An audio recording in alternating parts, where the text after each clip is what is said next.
Hello, Team Intermissions, and welcome to West End Best Friend. We have the stunning Alice Fern, Emma Lindars, and Nick Barstow here today. For everyone who's been living under a rock, can you tell us a little bit about who you are and what you do in this business we call show? I'm Alice Fern. I've been around far too long. Let's not talk about it. Don't mention the lines. I am a musical theatre performer, predominantly, singer, actor, and semi-terrible dancer. And I've been in many numerous things over the years, but obviously most prominently, I was Elphaba a couple of years ago, and I'm currently doing Beverly. I say currently, but, you know, forced retirement this last year, but currently meant to be doing Beverly Bass in Come From Away. Bring on July. Emma Lindars, and I actually have known Alice for many a year. We went to college together, we trained together. I also do the musical theatres, not so much the moving anymore. You were good though. Yeah, way back in the day.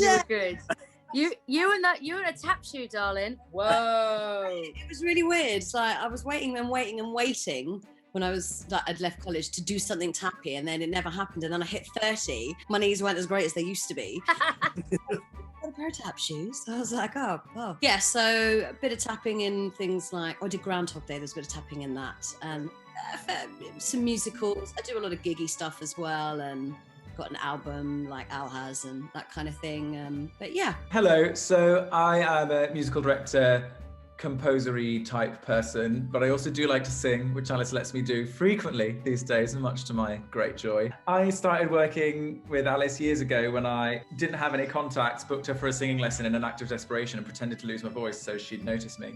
And it worked, and because here I am. Over this last year, I've been doing stuff with Al, obviously, Intermissions. I've been writing more music, which has been lovely. Disaster struck. The industry was forced into an enforced hiatus, which wasn't ideal for anyone. So it really encouraged people to think outside the box and come up with new and innovative ways to present theatre to people. Thus sprung forth Intermissions. How did that little brainchild happen? It was quite an early idea. So obviously it all closed down, mid-March, like 16th of March was when it all sort of hit. And then about a week later went into lockdown. And I would say a week after that was when the initial sort of like nuggets of ideas for Intermissions came out.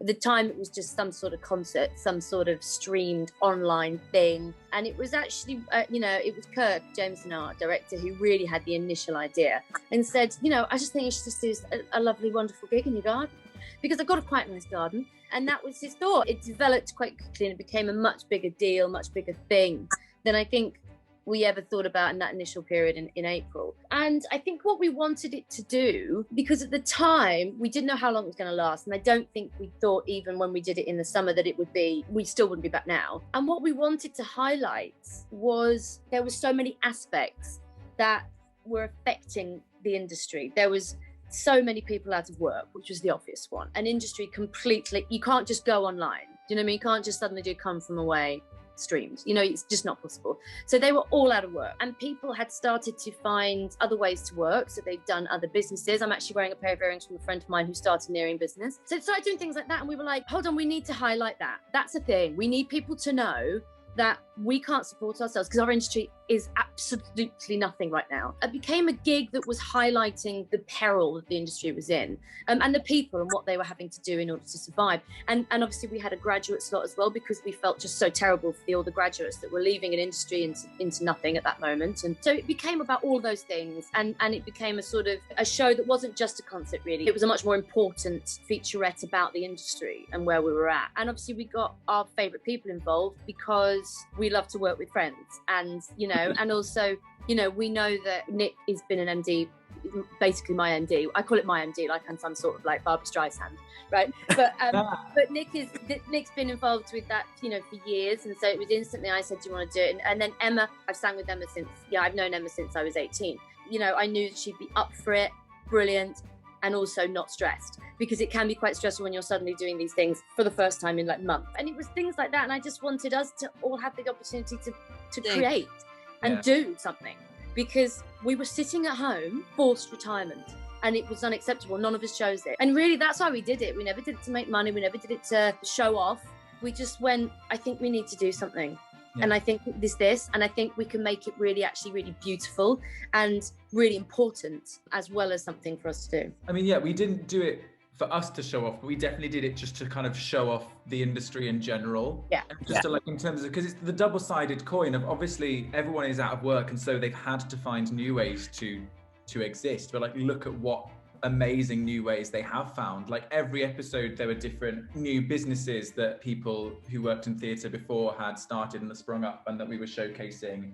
And obviously we were like sponsored by ACT, which was pre-pandemic, but they're still taking off now. Amazing like organic deodorant. And there's all of this stuff that people have been coming up with and innovating. When you work in theatre, you know what other people are doing to stay afloat. Do the fans that come from away, do the people who would come and see Alice in a gig, do they know what lengths everyone is going to stay alive?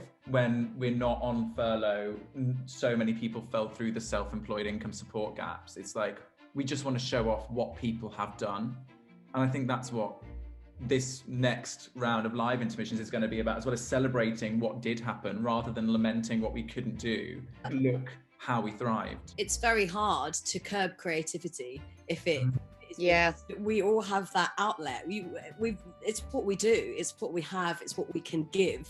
And it is very cathartic to people watching it as well. And not only for us, you know, as you said, it was very hard to just sit inside your house and suddenly be like, I haven't sung. I think it's what this pandemic has positively proven is that I think some really exciting things happen when you have to put limitations on artists. How was it kind of getting your head around all the new technology, or what was required of you to achieve this feat from a technological perspective? Again, I think it's a good team. So we all work really well together, and we've got Jake Waby Productions, who I have known also for years. You had to go to him and go, I remember the first like Zoom chat, because, you know, inevitably it was a Zoom chat, when I said, we've got this idea, possible?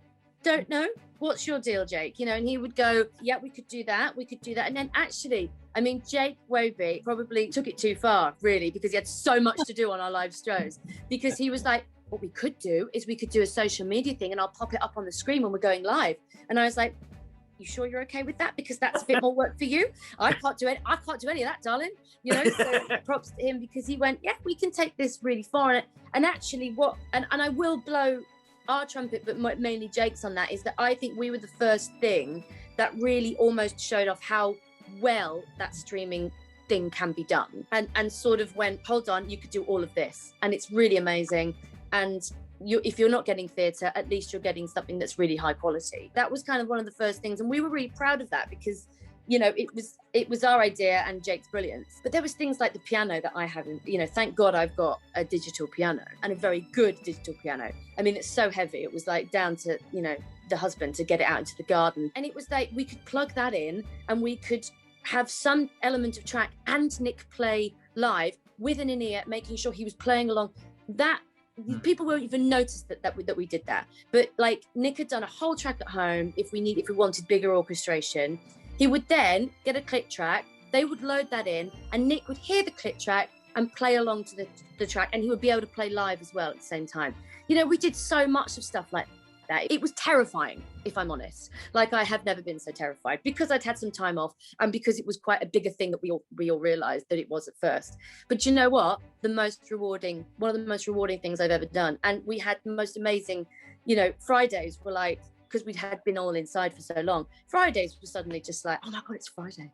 We get to do intermissions today. I really miss it, that like adrenaline, because we hadn't had the adrenaline for so long. I was going to say, yeah. So unfamiliar. Like, I remember, because we had ad breaks, because like we had to like reset stuff. So it'd be like, guys, we're going to our first ad break. And I remember everyone was just like, am I right in saying, Al, it was like your first time presenting as well, really? Yeah, it was. The only thing I'd ever really done was in like a cabaret, you know, and you sort of sometimes chat in between songs, but I had never actually interviewed people, presented, and then read, you know, then you suddenly have to go to the screen, a bit like I'm on This Morning, Darling. Yes, it was first time presenting, and that was terrifying, because you go, oh my God, if I forget what's happening, we're in a mess. Yeah, it was a glorious it was my summer of 2020. That is what I remember. It was only 4 weeks, and then, well, actually it was 5, because we had a full day the week before that was trying it all out, which we did like a dress run. But it's a really amazing summer I was really stressed. I loved it. And it was super terrifying, but one of the best things I've ever done. And it was so nice to see like your neighbours on their balconies as well. Like, oh, it's Friday again. Free concert next door. Yeah, I did go around and ask them all. I just want to put that out there, okay? I wrote a little letter and I went to all my neighbours and I went, if you're furious, I'm really, really sorry. But if you're not furious, enjoy yourself. And they really did. They really loved it. I remember your fiance, Mike, because Mike's worked in theatres, worked in loads, and his feedback, because we obviously gave him, because Emma was on, but he wasn't allowed here because we didn't want too many people with restrictions. So he watched it and streamed it at home. And he watched the first one, and his feedback was quite brilliant, wasn't it, Em? He was like, he loved it. Emotional about it, actually. He's known us all for so long, and he was really like taken aback by it. He loved it. And I think that was the first time I went, oh, I think it's quite good then. But also, of course we didn't expect it because we had no idea if it was going to work. And then, so what was it like to then go from the summer season of Intermissions to then do Wintermissions, as I like to call it, in December, and go inside and revisit your idea and tweak it a little bit, change the environment? How did you find that experience? It wasn't quite the same as the lives, because obviously it was in a garden. It was kind of like that, and we had to pre-record that because no one's available on Christmas Eve. It was a very, very different experience. And it kind of felt like you were doing it too early because it wasn't Christmas yet. Do you know what I mean? It was one of those, like when you have a panto audition in August. Yes. And it's like 25 degrees outside and you're like, this is weird. This is weird. You know, so it was kind of a bit like that. I think this next one will feel a lot more like the summer ones did because it will be the live again aspect. But, you know, it's just nice to be able to do it more and continue to, you know, to have a chance at just, you know, telling people our stories, really. And you're going, obviously, into an actual physical theatre. How exciting is this? I think it's my first one back. I think it's my first live gig. I mean, I don't quite know what I'll do with myself, to be honest. I may have a moment, you never know. Yeah, it's going to be very special to have an audience. It's been an odd thing, hasn't it? Trying to perform and then not getting anything back. Like I did live stream myself with a band, and I realized when I watched it back, I was like, I said thank you after things where you normally get applause. Not in a bad way, like an etiquette way. And I was just like, oh, and I watched it, was like, that's ridiculous, Emma. So it will be nice to get something back, that relationship you have with an audience where you're performing live and taking in what they are experiencing as well. So I'm very much looking forward to that. Very much looking forward to, you know, giving the pipes a bit of a blowout. It's been a while. And creating music, really, with really lovely, talented friends and people and sharing. I can't wait, personally. It will just be special to see people there as well. I mean, because I did an outdoor season at the barn last summer after Intermissions, and that was the first time that I'd seen an in-person audience since lockdown. And just realizing that it made me feel quite emotional seeing like people that were sort of, you know, my parents' age and older and masks sat outside. You know, at the time it was still like, you know, if you feel high risk, stay indoors. It's like people want to, like, this is necessary for people. People really need to come out and see music and like be around artists. And it made me feel quite emotional. And I think I will do again, like looking out into a sea of sensible, distanced, masked faces. Because I've always said, you know, my parents are coming and they are always anxious about being around crowds now, and I said if there's anyone that's going to be being safe, it's the theatre fans, because I think there's just like a degree of respectfulness and that we all know that we have to be safe, otherwise we get shut down again. 100%, isn't it? Everybody wants it to work and wants it to happen and needs it to go back. So that's why, you know, they will come back and we will sit respectfully and with masks on and enjoy entertainment. And it's also one of the first moments that it's going to happen. You know, we're like the second week that we're out of, we're able to be indoors with people, albeit social distance. But, you know, it's the first time it's happening. And that's emotional in itself. The fact that you're back in a theatre for the first time in 14 months. It will be 14 months by the time we do this gig. And that will be emotional for every single person involved. It'll be emotional for the lighting designer, who I don't even know, who works with the vaudeville. You know, I've had an email with him, but I don't even know him. But I know he's going to be like, we're back. Brilliant. I'm lighting something. Everyone will just feel, the people that are at the box office will go, oh my God, I'm actually seeing people walk through the door, as opposed to talking to them for the last 14 months, telling them I'm refunding them or moving their tickets. Everyone will just be like, God, it's okay. And it's that extra step, because we have light now, which is lovely. And we have that prospect of it coming back. But that will be the actual step of it coming back. That's I see it. I'm not just seeing a light now, I'm in the light. And that's huge for everyone. I just think it's incredible that something that you started last year in the midst of a pandemic, that you wanted to shine a light on people who were working and who needed work, and artists who had to adapt and create things in different ways, that this brainchild that started in your back garden is going onto a West End stage. And you've got some awesome guests on there as well, like Nicole Raquel Dennis, Blake Patrick Anderson, Molly Lynch, Lauren Samuels, and Emma Kingston. Did I smash that? You did, you totally smashed it, yeah. How exciting to work with some awesome people. Who were brilliant during the lockdown. I think, you know, it is amazing that we're getting to bring it to a live stage. And I think our main reason to bring it to a live stage is we went, do you know what, we were showcasing what we kind of couldn't do at the time when we did it, and what we were having to do whilst everything was closed. Now we're coming back and going, oh my God, look what we did. And it's not just what we did, it's look at all these brilliant people and look what they did. They put gigs on, they created new roles, they created amazing content.